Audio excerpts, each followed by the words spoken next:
اهلا، مساء النور. كنتمنى تكونوا كلكم بخير وعلى خير. مرحبا بكم معايا في حلقه جديده من حلقات اللي خصصت لسلسله لانش بوكس، واللي كنحتاجوهم بزاف سواء في الخدمه ديالنا اولا في المدرسه الا كنا قاريين. لانش بوكس ديال اليوم صحي، ما فيش قوه المرقه وقوه الخدمه وهذا، ودغيا كيوجد، خصوصا اننا عارفين في الصباح تنكونوا معكازين، دونك كنبغيو شي حاجه اللي دغيا كتوجد. اول حاجه غادي نعطيكم الطريقه اللي كندير انايا باش كيجيني الرز مفروز وما معجنش. كتاخذوا الرز ترقدوه في الماء تقريبا واحد 20 دقيقه، وكتغسلوه 3 ديال المرات مزيان من هذاك النشا. عاد كتصفيوه وكتاخذوا واحد المقله كديروا فيها شويه ديال الزيت، وكتقليو هذاك الرز غير 3 ديال الدقائق فقط. كتخليوه حتى كيبرد. فهاد الوقيته درت الماء مع الملح، خليتهم حتى غلاو مزيان، وزدت هذاك الرز اللي قليت، وكنحركو مره واحده فقط. ما كنحركوش كل شويه، لانه ما حدكم كتحركوا فيه ما حدو كيتعجن. الا كاع بغيتو تحركوا وتشوفوا واش طيب غير بفرشيطه.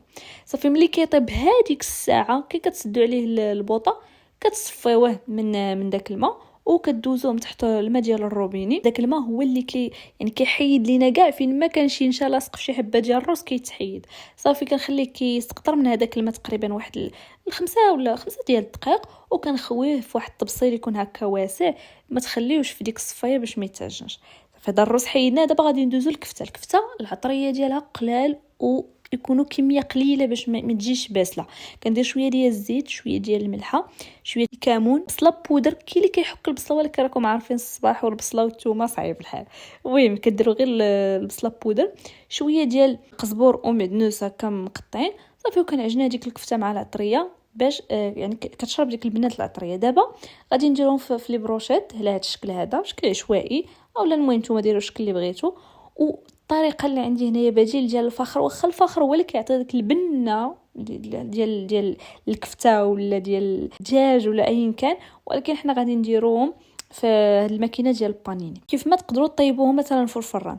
بالنسبه للرز درت ليه غير شويه ديال الزيت، البزار، قزبر ومعدنوس والثوم. الا رديتوا البال ما درتش لاصوص فينيغريت اللي كيكون فيها الخل، لانه غادي يحماض لينا هذاك الرز الا بقى مده طويله في ديك لابوكس. اولا حتى المايونيز تا هو الا بغيتو ديروهم في بواطات صغار حتى تبغيو تاكلوا الرز ديالكم، وعاد ديك الساعه خلطوه.